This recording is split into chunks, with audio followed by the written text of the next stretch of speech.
Well, thank you for joining us as we go through this series, Fables and Folktales, which is just going through the parables of Jesus. And so we're going to jump right into this parable for today, which is the parable of the unforgiving debtor, which is found in Matthew 18:21 to 35. It's a little bit longer one. But just to set up the parable, Jesus is using it as a response to a question from Peter. So his audience is for sure Peter, likely the other apostles, and there might be other people there as well. But just Jesus had an entourage. Yeah, he has an entourage, and so there might have been crowd and all that, but like just really, as he's saying this, he's really talking to those his followers, his closest friends. Yeah. In this sense. So we're just gonna read this from the NLT, and so here it goes. Then Peter came to him and asked, "Lord, how often should I forgive someone who sins against me? 7 times? No, not 7 times," Jesus replied, but 70 times 7. Therefore, the kingdom of heaven can be compared to a king who decided to bring his accounts up to date with servants who had borrowed money from him. In the process, one of his debtors was brought in who owed him millions of dollars. He couldn't pay. So his master ordered that he be sold along with his wife, his children, and everything he owned to pay the debt. But the man fell down before the master and begged him, "Please be patient with me. I will pay it all." Then the master, who was filled with pity for him, and he released him and forgave his debt. But when the man left the king, he went to a fellow servant who owed him a few $1,000s. He grabbed him by the throat and demanded instant payment. His fellow servant fell down before him and begged for a little more time. "Be patient with me, and I will pay it," he pleaded. But his creditor wouldn't wait, and he had the man arrested and put in prison until the debt could be paid in full. When some of the other servants saw this, they were very upset. They went to the king and told him everything that had happened. Then the king called in the man and he had forgiven and said, "You evil servant, I forgave you that tremendous debt because you pleaded with me. Shouldn't you have had mercy on the fellow servant, just as I had mercy on you?" Then the angry king sent the man to prison to be tortured until he had paid his entire debt. That's what my heavenly Father will do to you if you refuse to forgive your brothers and sisters from your heart.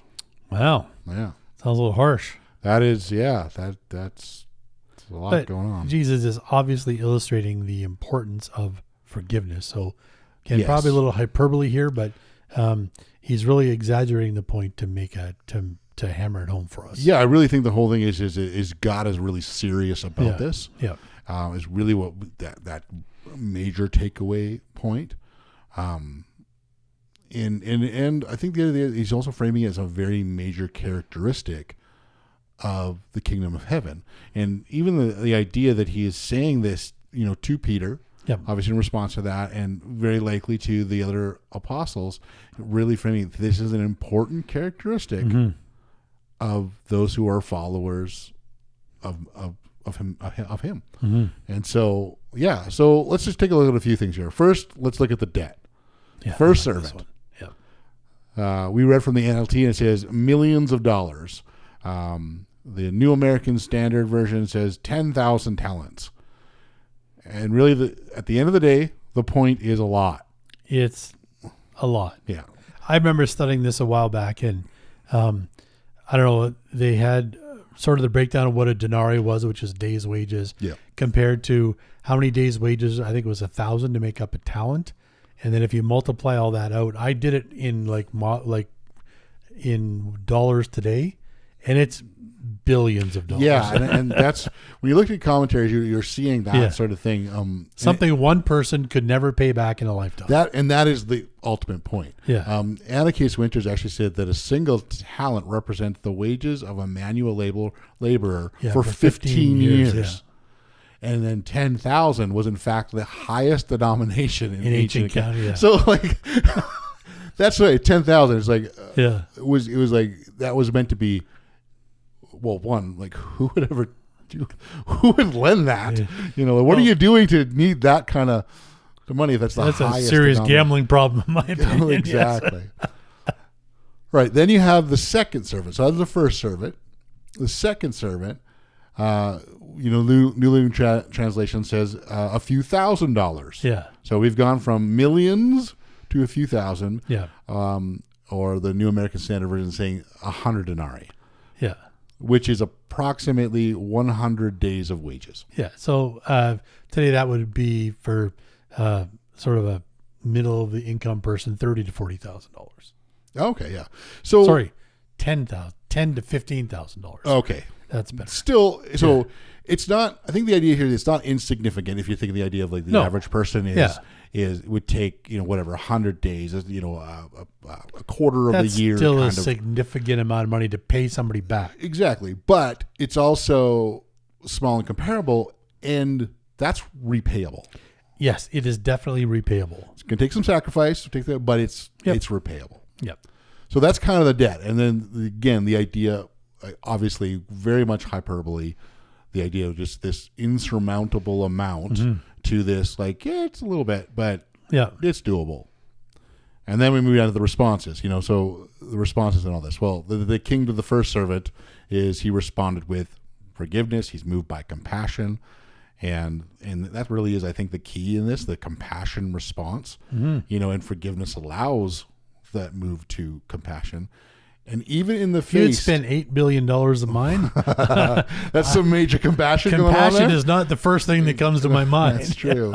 That's true. So that's an extraordinary response in my... Well, yeah. Yes, it really is.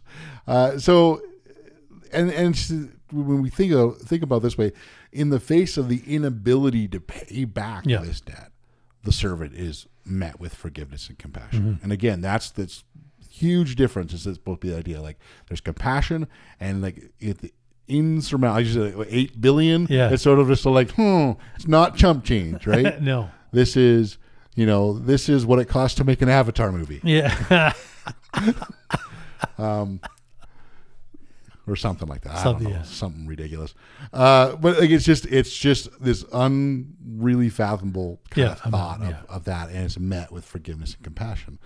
So then there's the first servant to the second servant, whose response with anger, aggression, and vengeance. I mean, he seizes and chokes the second servant. Yeah. It's not like, hey, buddy, you owe me money. It's just it's immediate. Grabs him by the neck. Violence. Yeah. And then throws him into the prison until he can pay him back, which seems kind of extreme because how do you pay someone back?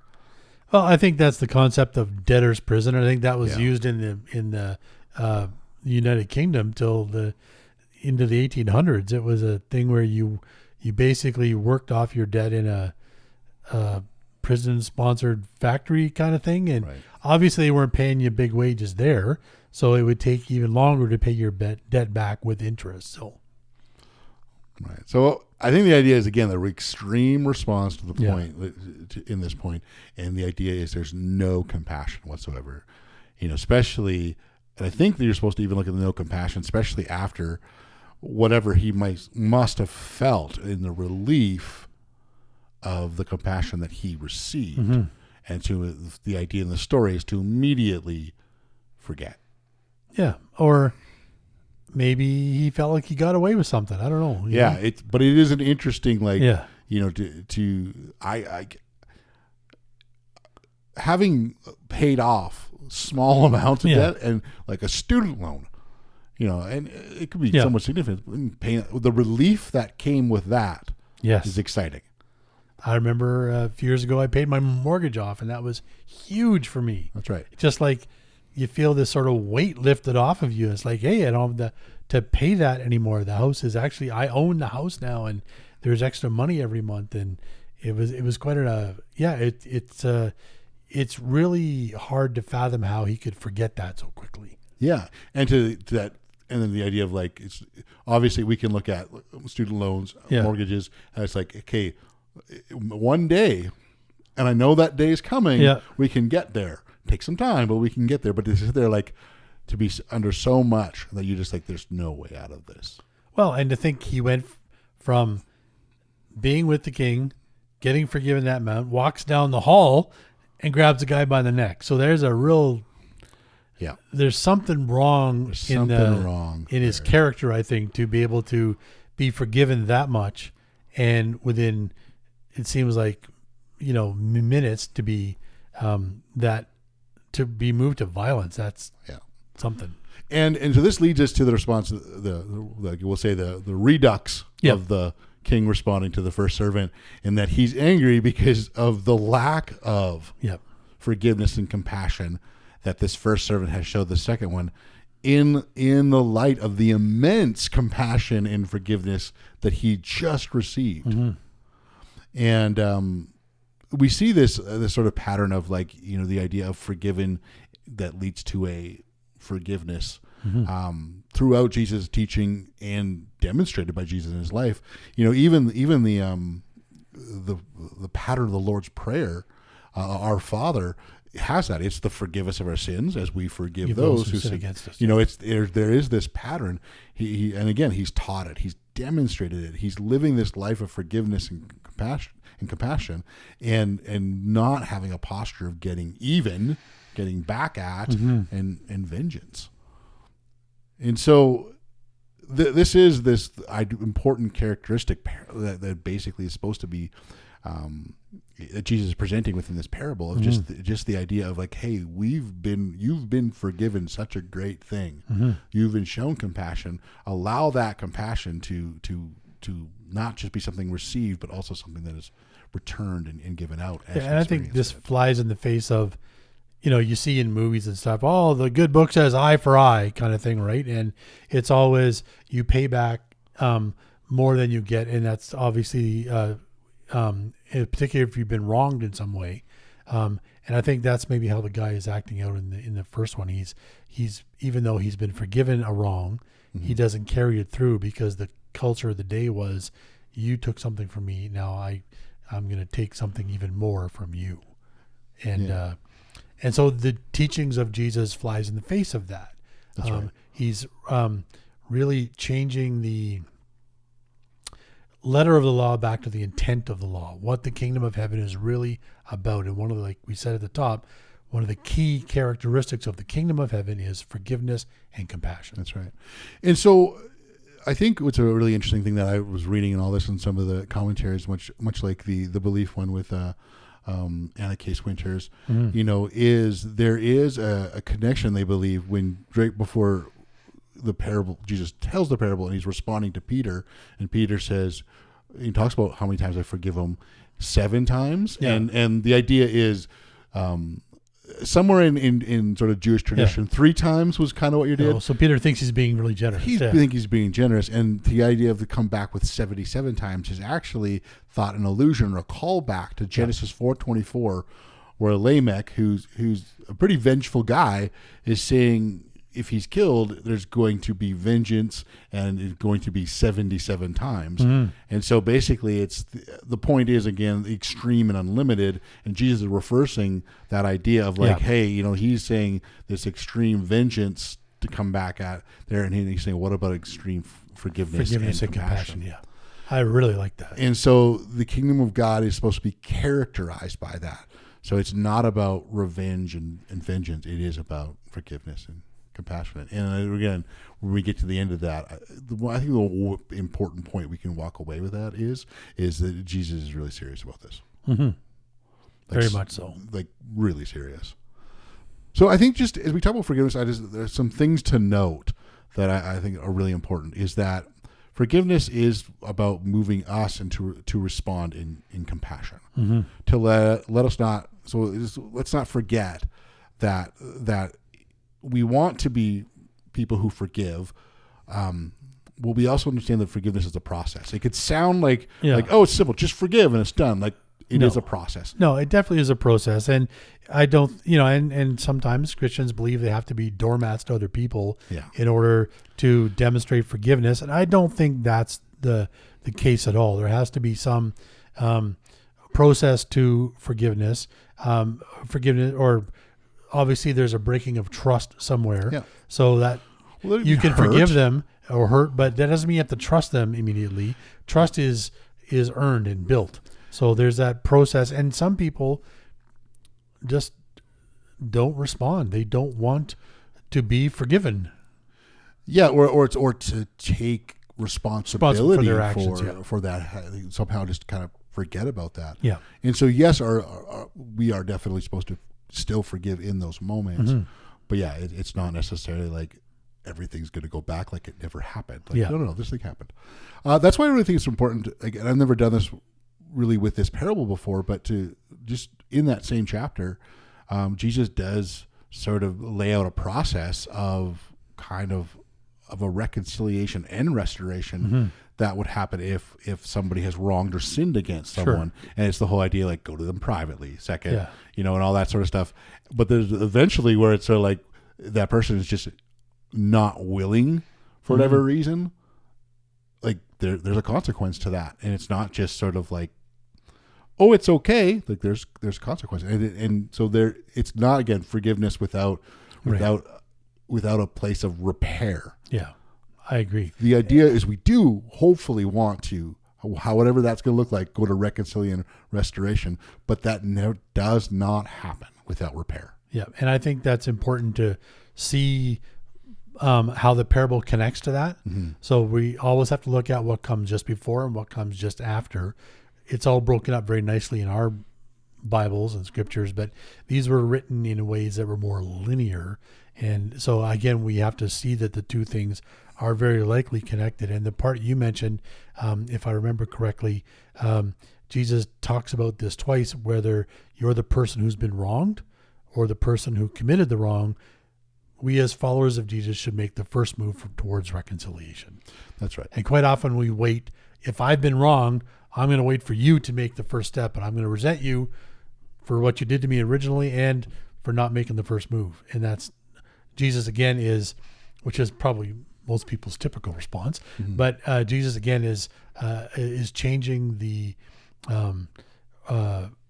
outlook for us to be more in line with the kingdom of heaven, which is forgiveness and compassion, and that we should be initiating it as followers.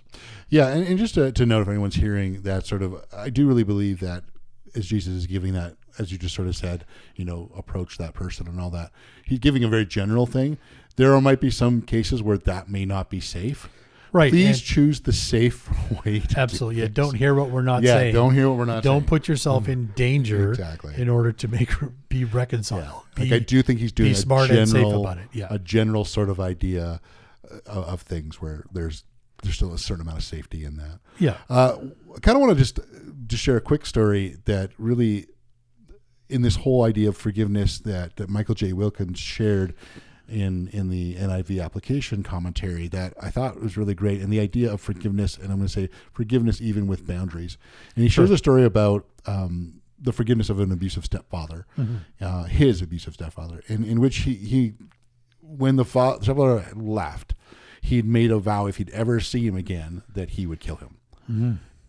In the interim, he became a follower of Jesus, and then some years later does see the stepfather again, and in their interaction, didn't kill him. In the interaction, did tell him, like, I did make this vow, but that, as a follower of Jesus, he's going to choose to forgive him. And really the reason is because he's been forgiven. Now he did add when he said, I'm forgiving you, but don't think this is done out of weakness. I forgive you because, again, that is what has happened for me. He goes, but that doesn't mean I'm going to let you hurt my family again. Yeah. And that wasn't a threat. It was just the idea of, hey, that doesn't mean, oh, all's good. It's like, I forgive you. I'm not going to seek vengeance. I'm not going to all that sort of stuff. Yeah. But if you're still an abusive parent, I'm not going to let you have access to my family. That's not makes sense. Yeah. So forgiveness can have boundaries. Yep. Sometimes it very much needs to have boundaries. But the point is that we are choosing in all situations to have compassion over vengeance. Yeah. I think that's the key takeaway here. Yeah. So thanks again for joining in with us to just have our discussion on this parable. And again, we're not claiming to know all the right answers or to have all the possible interpretations. We are basing what we've read and what we've talked about and what we can understand from reading it. And we've looked up some other people's opinions and interpretations, but maybe you've heard something different, and we would love to hear about it. So please post in the comments if you have something to add to the conversation or something we've overlooked or omitted, and we'd be happy to look at those and respond to them.